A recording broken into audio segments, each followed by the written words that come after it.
The green horizon. Amara lived in Nairobi, a city that seemed to pulse with both opportunity and chaos. Every morning, as she rode her bicycle through traffic filled with buses and motorcycles, she noticed the smog rising over the skyline. New shopping centers and apartment complexes were appearing faster than trees could grow. To many, this was a sign of progress, but to Amara, it was also a warning. As an environmental engineer, she had chosen a career that was more of a mission than a profession. Her daily work involved collecting pollution data, visiting schools, and designing solutions for waste management. She often returned home exhausted, not from physical work, but from the weight of knowing that her city was slowly losing its balance.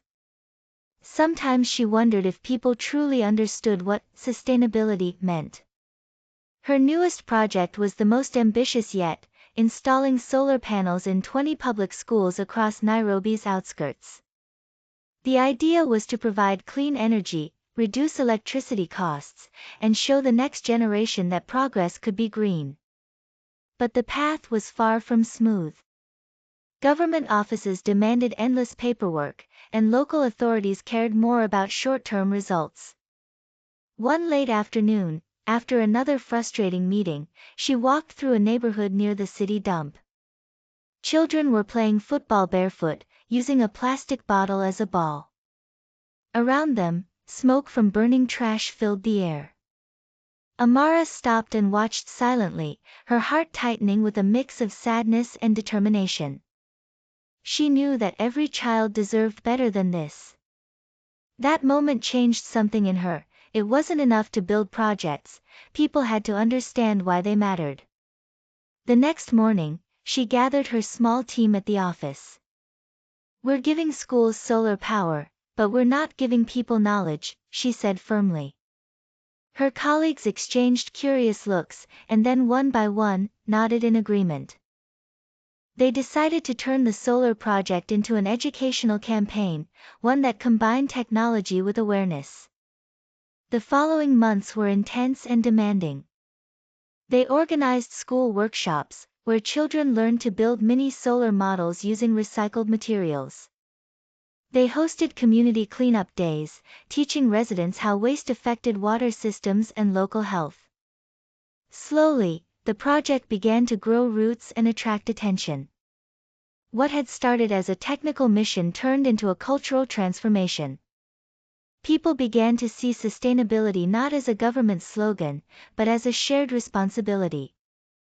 Amara found herself constantly on the move, giving talks, attending meetings, and writing reports late at night. Yet, instead of exhaustion, she felt renewed. Each conversation brought a spark of hope and motivation. One weekend, while planting trees with a group of teenagers, she overheard one of them say, "I want to study environmental science too." Those words made every sleepless night worthwhile. Her work soon caught attention beyond Nairobi. A local radio host invited her for an interview about the project.